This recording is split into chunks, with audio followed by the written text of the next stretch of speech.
आज की नई कहानी, किसान का धैर्य।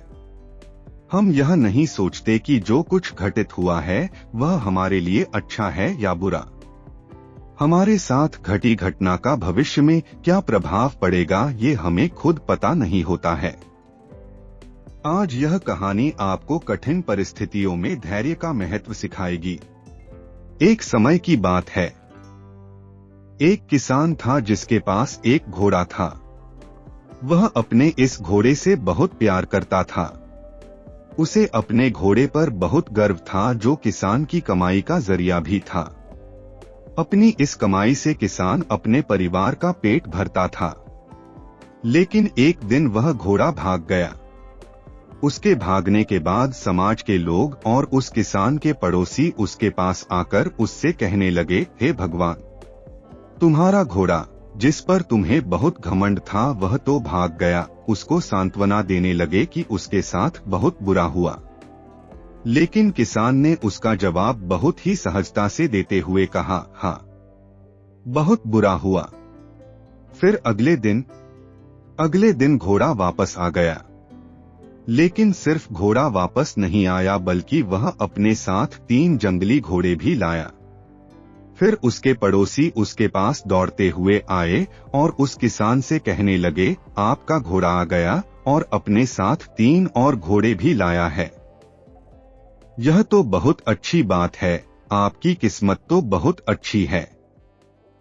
किसान बहुत खुश हुआ, उनकी तरफ देखा, फिर उसका जवाब बहुत ही साधारण रूप से दिया और कहा, हाँ, शायद। कुछ दिनों बाद किसान का बेटा उसी जंगली घोड़े में से किसी एक को काम के लिए उपयोगी बनाने की कोशिश कर रहा था। लेकिन इसी कोशिश के दौरान घोड़े ने उसे जमीन पर पटक दिया और उसका पैर बुरी तरह से टूट गया। उसके पड़ोसी उससे कहने लगे, उस पागल घोड़े ने देखो तुम्हारे बेटे के साथ क्या किया, उसका पैर तोड़ दिया।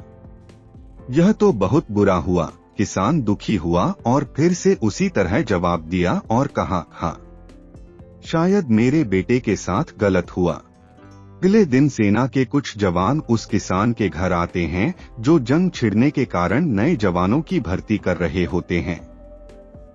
उसमें से एक जवान ने किसान के बेटे को देखा और बोला, इसका तो पैर टूटा हुआ है, हम इसे सेना में भर्ती नहीं कर सकते। और वे जवान गांव के सभी लड़कों को लेकर अपने साथ चले गए।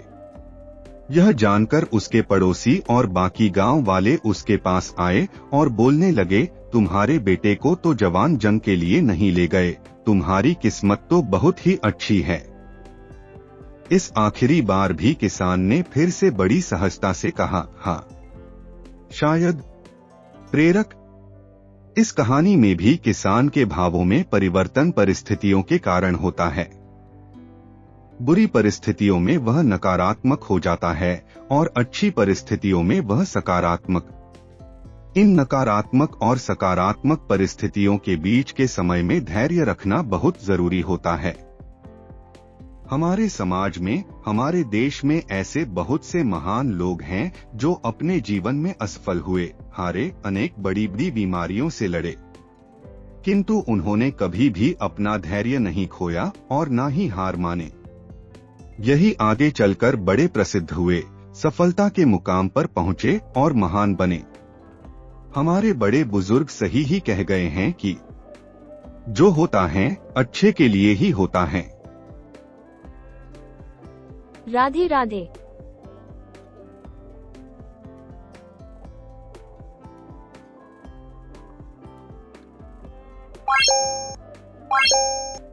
What?